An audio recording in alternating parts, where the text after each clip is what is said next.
Pourquoi devez-vous toujours uriner après avoir eu des relations sexuelles? Les femmes doivent uriner après avoir eu des rapports. C'est une recommandation médicale et aujourd'hui nous vous dirons ce qui peut arriver si vous ne le faites pas. Pendant les rapports, la friction peut entraîner des bactéries vers l'urètre. Chez la femme, cet urètre mesure à peine 4 cm, donc les bactéries atteignent rapidement la vessie. Une fois là, elles peuvent se multiplier et provoquer une infection urinaire qui entraîne des brûlures, des douleurs et des envies constantes d'aller aux toilettes. Comment le prévenir? Très simple. Uriner dans les 15 premières minutes après avoir eu des rapports. Le flux d'urine chasse les bactéries vers l'extérieur avant qu'elles ne causent des problèmes. Restez hydraté pendant la journée et lorsque vous vous nettoyez, faites-le toujours de l'avant vers l'arrière. Et quand vous avez le temps, nous vous laissons des recommandations supplémentaires qui aident aussi. Lavez la zone intime uniquement avec de l'eau tiède, sans savon parfumé, ni douche vaginale. Changez de sous-vêtements avant de dormir, de préférence en coton, et évitez de rester avec des vêtements humides ou en sueur après. Ce sont des habitudes simples qui peuvent vous éviter des brûlures, des antibiotiques et des consultations médicales. Partagez cette information avec les femmes les plus importantes de votre vie. Lorsqu'une femme a des relations intimes de manière régulière et désirée, l'un des premiers changements réels qu'elle peut remarquer est qu'elle commence à mieux dormir. Pourquoi? Je suis Laura Torres, paramédic et spécialiste des premiers secours. Veuillez enregistrer cette vidéo et l'envoyer à votre partenaire. Comprendre le corps féminin améliore la communication et le bien-être. Un neuroscientifique explique que les changements qui se produisent pendant l'intimité ont des effets mesurables sur le système nerveux, le stress et le sommeil. 1. Des hormones qui induisent le repos sont libérées. Pendant l'intimité, l'ocytocine et les endorphines sont libérées. Celles-ci diminuent le cortisol, détendent le système nerveux, activent l'état de calme. 2. L'esprit réduit l'hypervigilance. L'expert souligne qu'après l'orgasme, la prolactine augmente, associée à une sensation de relaxation. Cela peut diminuer l'anxiété, réduire la tension émotionnelle, faciliter le sommeil. 3. Le repos est aussi émotionnel. Lorsque l'intimité est désirée et saine, elle améliore la connexion, augmente le bien-être, favorise un sommeil plus profond.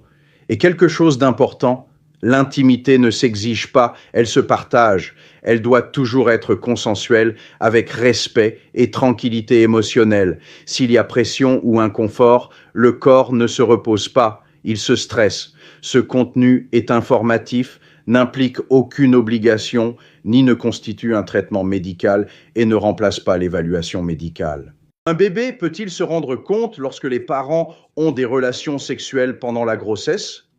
C'est une question fréquente parmi de nombreuses futures mères qui se demandent si leur bébé perçoit quelque chose lorsque le couple est intime.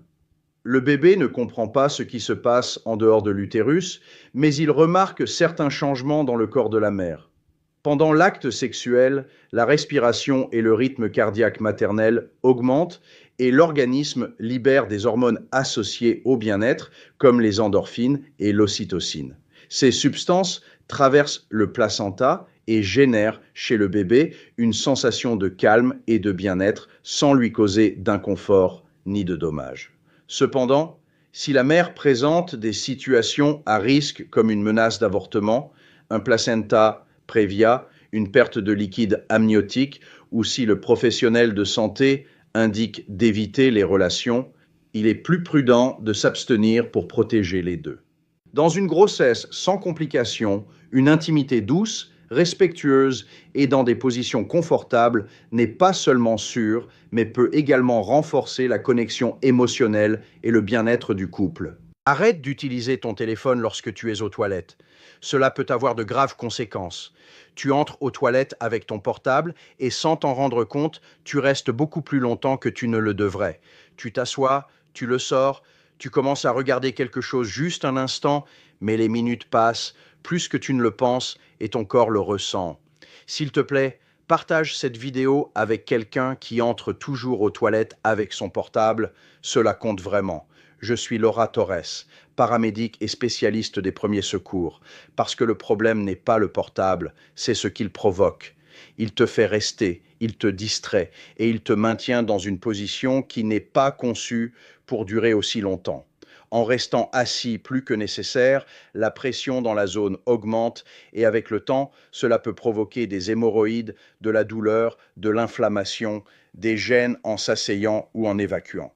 Et cela ne se produit pas du jour au lendemain, cela se forme avec l'habitude en le répétant tous les jours. Mais il y a quelque chose d'autre que presque personne ne considère. Ton portable aux toilettes se contamine.